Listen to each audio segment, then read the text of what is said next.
कोयलांचल धनबाद इस वक्त में बुरे दौर से गुजर रहा है। 4 दिनों के अंदर 2 बड़े हादसे हुए हैं, जिसमें पहले आगलगी की घटना में 5 लोगों की जान गई और बैंकमोड़ थाना क्षेत्र में ही दूसरी आगलगी की घटना आशीर्वाद में हुई, जहां पे 14 लोगों की जान गई है और दर्जनों लोग घायल हुए हैं। इस मामले की उच्च स्तरीय जांच के आदेश धनबाद जिला प्रशासन ने दिया है। धनबाद उपायुक्त संदीप कुमार जी से इस पूरे मामले पर हम बातचीत करते हैं और अभी तक रेस्क्यू ऑपरेशन चलाने से लेकर घटनाक्रम को उन्होंने कैसे देखा है और क्या कुछ आगे की कार्रवाई होगी, क्योंकि अब इस मुद्दे पर है कि आगे कोई हादसा न हो, इस पर सब लोग सोचना शुरू कर दिया है, प्रशासन भी सोचना शुरू कर दिया है, आम लोगों की मांग है। तो हम सर से ही बात करते हैं। सर, पहले तो न्यूज एएनपी में आपका स्वागत है। इस पूरे मामले पर आप किस नजर से देख रहे हैं और कल तक से घटना, इसके पहले भी जो घटना हुई, और दोनों इनफैक्ट घटना एकदम अगल बगल की है, तो सारा धनबाद जो है स्तब्ध है। देखिए, बड़ा अनफॉर्चुनेट इंसिडेंट कल भी हुआ है और उससे पहले जैसा आपने कहा कि हादरा हॉस्पिटल में 2-3 दिन पहले हुआ। कल की घटना में जो बैंकमोड़ थाना क्षेत्र में एक मल्टी स्टोरी रेजिडेंशियल कॉम्प्लेक्स है, G+10 स्ट्रक्चर है, जिसमें 3 लोगों की, ये 14 लोगों की कुल दुर्घटना में मृत्यु हुई है आगलगी की घटना में, और 10 उसमें महिलाएं हैं, 3 बच्चे हैं, 1 मेल मेंबर है। शादी बेसिकली जो प्रभावित विक्टिम फैमिली है उनके परिवार में थी, तो उसी कड़ी में गैदरिंग भी ज़्यादा थी और विशेष रूप से महिलाएं, जो रिश्तेदार वगैरह होंगे, वो ज़्यादा आए थे। तीसरे फ्लोर पर ये फायर इनिशिएट हुआ और ज़्यादातर क्या बल्कि सारी डेथ्स ही बॉडीज़ की चारिंग से, मतलब आग से जलने की वजह से हुई हैं। सफोकेशन डेथ्स उसमें नहीं है। तो हम लोगों को जो कल पूरे रेस्क्यू ऑपरेशन के दौरान और जो आई विटनेसेस वहाँ उस फ्लैट में, आसपास के फ्लैट में रहने वाले लोगों से रेस्क्यू ऑपरेशन के दौरान बातचीत हुई, तो अभी प्रथम दृष्टया ऐसा प्रतीत हो रहा है, हालांकि कंक्लूसिवली कहना बड़ा मुश्किल है, कि थोड़ा सा आग फैल जाने के बाद परिवार को भी संभवतः जानकारी हो पाई कि आग लगी है।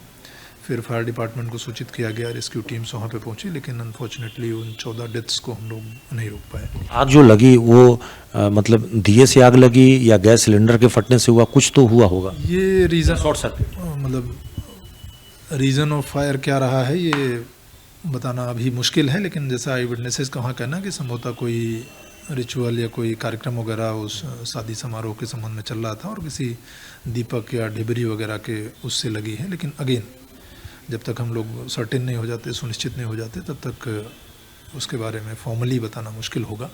बाद में चूँकि सब घरों में गैस सिलेंडर्स और जो बाकी ज्वलनशील चीज़ें हैं वो, तो स्प्रेड जरूर उनकी वजह से बहुत ज़्यादा हुआ। आधे घंटे में जब आपकी टीम यहाँ से पहुंची, अग्निशमन विभाग की रेस्क्यू टीम जब लगी, उससे पहले वहाँ आग बचाव के जो संसाधन हो सकते थे, खास करके उस बिल्डिंग में, अपार्टमेंट में, वो कहीं नजर नहीं आया, या उनका जो अपना ऑटोमेटिक फायर एंटी फायर होता है वो काम नहीं कर रहा। तो इसका मतलब है कि सुरक्षा लैकेज तो उस अपार्टमेंट में दिख रहा। जी बिल्कुल, जैसे नॉर्मली फायर का इंसिडेंट होने पर फायर अलार्म सिस्टम, जिसमें कि अगर फैमिली को अपनी आँख के ऑब्जर्वेशन से या तुरंत नहीं भी पता चला घर के किसी कोने में आग लगी है, तो अलार्म सिस्टम कायदे से एक्टिवेट होना चाहिए था, या बाकी जो फायर सेफ्टी मेजर्स हैं वो एक्टिवेट होने चाहिए थे। तो अभी मॉर्निंग में इसकी समीक्षा नगर निगम के पदाधिकारियों के साथ भी की गई है कि बिल्डिंग का जो नक्शा अप्रूव हुआ है वो माडा के द्वारा अप्रूव किया गया था वर्ष 2012 में, और बाद में उसको रिन्यू किया गया 2015 में। तो उसकी एक बार जांच कर लें कि जो बिल्डिंग का नक्शा सैंक्शन हुआ है वो एज पर मानक है कि नहीं है। दूसरा कि सैंक्शनड नक्शे के अनुसार ही बिल्डिंग बनी है, या उसमें कोई अगर वायलेशन या एब्रेशन या कोई उल्लंघन समझ में आता है, तो उसमें नगर निगम को कहा गया कि अविलंब जांच करके एक रिपोर्ट दें, और अगर कोई गड़बड़ी किसी स्तर पे समझ में आती है तो उसमें भी आवश्यक कार्रवाई, पुलिस FIR एनीवेज मामले में लॉन्च की जा रही है, तो वो हम लोग सुनिश्चित करेंगे। तो वो भी एक महत्वपूर्ण पहलू इस चीज़ का है कि फायर सेफ्टी मेजर्स वहाँ क्या रहे हैं, उनकी जांच हम लोग कर लें। तो आग को लेकर तो एक बात तो समझ में आ रहा है कि अस्पताल और अपार्टमेंट, इन दोनों की सुरक्षा सुनिश्चित करना जरूरी हो गया है, क्योंकि वहाँ भी भीड़ भाड़ होती है, अपार्टमेंट में भी काफ़ी ज़्यादा फ्लैट्स होते हैं। इसका मतलब है कि वहाँ आग के सिक्योरिटी प्रिकॉशंस क्या बढ़ते जा रहे हैं, इसकी समग्र जांच की जरूरत है।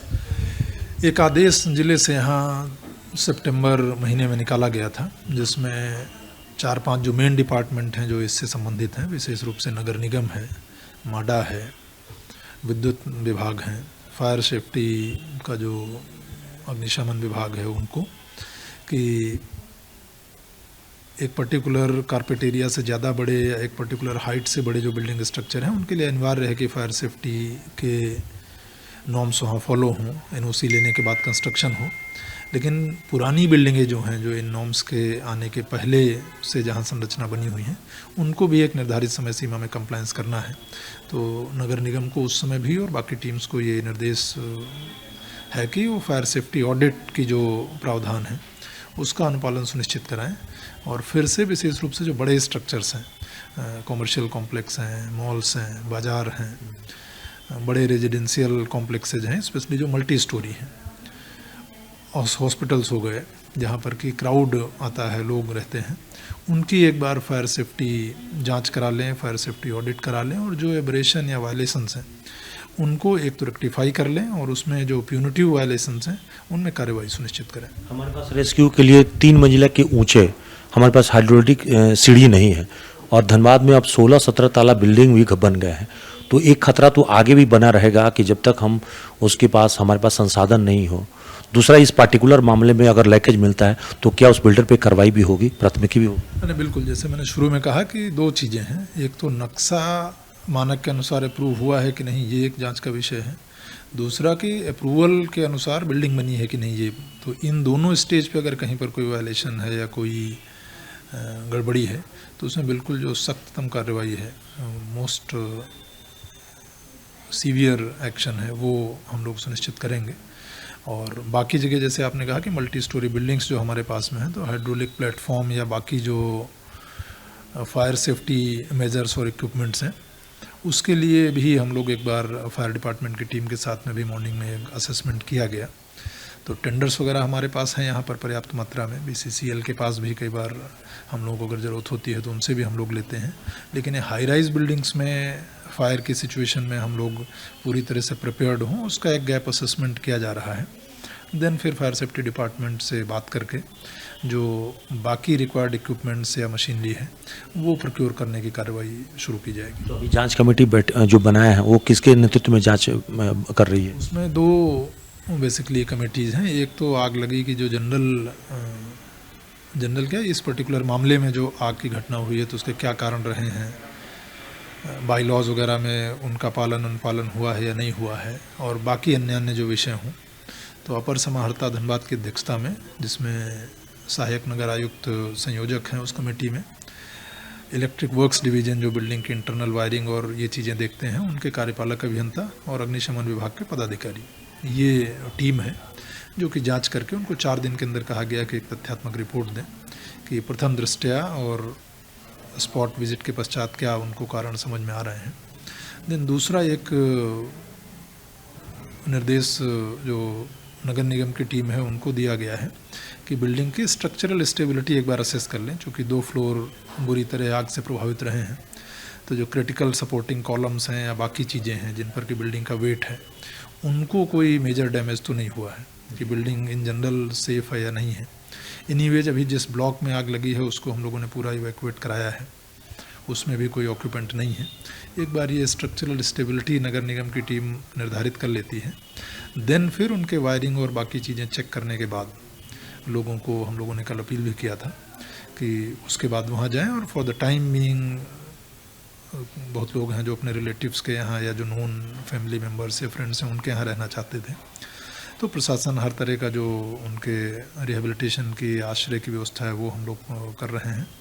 लेकिन बिल्डिंग सेफ और सुरक्षित हो जाने के बाद ही लोग उसमें मूव करें। कल इसकी जांच करके नगर निगम की टीम अपना रिपोर्ट देगी। कल इस मामले को लेकर प्रधानमंत्री नरेंद्र मोदी ने भी अफसोस जताया और मुआवजे की घोषणा उन्होंने मृतकों के लिए 2 लाख रुपये और घायलों के लिए 50,000 की घोषणा किया है। स्टेट गवर्नमेंट से भी किसी तरह की मदद की बात कही जा रही है क्या? और दूसरा कि हाईकोर्ट ने भी आज स्वतः संज्ञान लिया है, तो इस मामले पर क्या कुछ है? राज्य सरकार की तरफ से जो राज्य डिजास्टर रिलीफ के मेजर्स हैं उसके अनुसार प्रत्येक मृतक के परिवार को 4 लाख रुपए, तो 14 डेथ्स अनफॉर्चुनेट इस केस में हुए हैं, तो उनको पर डिसीज्ड मेंबर के अनुसार 4 लाख रुपए, और जो घायल हैं तो उनको डिपेंडिंग ऑन कि उनका इंजरी का सीवियरिटी किस तरह है उसके अनुसार राशि दी जा रही है राज्य सरकार के स्तर से। और इस मामले के मतलब हाई कोर्ट ने भी चूंकि संज्ञान लिया तो उसको भैया फर्दर हम लोग देख रहे हैं कि आगे क्या होगा। हाँ, उसमें जो ऑनरेबल हाई कोर्ट का जो डायरेक्शन होगा या जो रिपोर्ट हम लोगों से मांगी जाएगी तो वो माननीय उच्च न्यायालय के निर्देश के आलोक में उसका कंप्लायंस जिला प्रशासन और जिनको भी ऑनरेबल हाई कोर्ट डायरेक्ट करते हैं वो इंश्योर किया जाएगा। तो आपने सुना अभी धनबाद उपायुक्त संदीप कुमार जी को जो बता रहे थे कि इस पूरे मामले को हर एंगल से जांच की जा रही है और कमेटी बना दी गई है। जांच कमेटी जो है वो जिला प्रशासन इसकी जांच कर रही है। और सबसे बड़ी बात उन्होंने कहा है कि इस हादसे से सबक लेने के लिए तमाम तरह की वो कोशिश की जा रही है कि आगे ऐसे हादसे ना हो। दूसरी ओर जो आपदा है, आपदा की टीम जिला स्तर पे और खासतौर पे राज्य सरकार द्वारा आपदा की ओर से जो मुआवजा दिए जाते हैं उसमें प्रत्येक मृतक परिवारों को 4 लाख रुपए की मुआवजा भी दी जाएगी। इसके अलावा प्रधानमंत्री ने अलग से भी मुआवजा की घोषणा किया है, वो भी 2-2 लाख रुपए की राशि दी जाएगी। तो तमाम तरह के प्रिकॉशन के साथ फिलहाल कोशिश यही हो रही है कि आगे ऐसे हादसे न हो। सहयोगी निकुंज के साथ अभिषेक कुमार, न्यूज़ ANP, धनबाद।